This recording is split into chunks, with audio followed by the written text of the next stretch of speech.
Moria, Lesbos.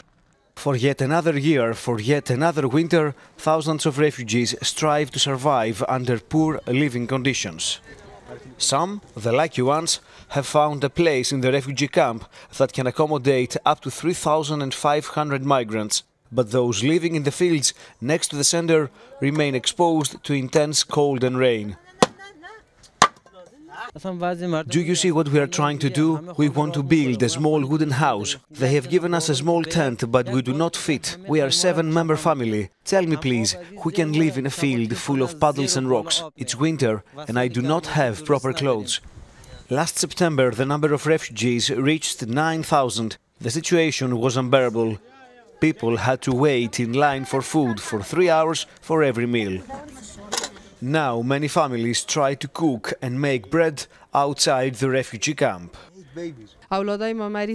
I'm 36 years old and I have 8 children. This jacket is the only one I have to get through winter. Lately it has been raining a lot. Water enters our tent and it gets really cold.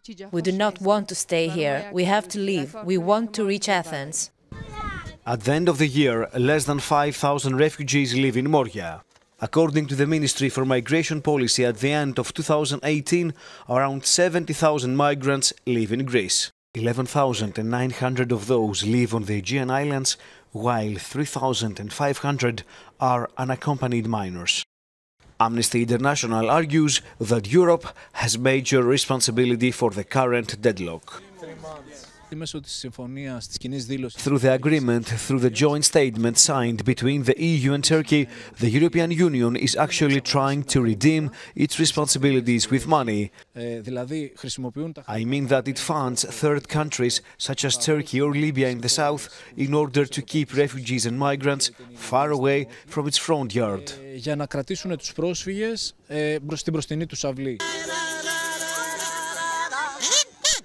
Volunteers try to entertain children, but the situation in Moria won't really improve unless a significant number of refugees is transferred to the mainland. Guantanamo, shame of Europe, the worst refugee camp in the world.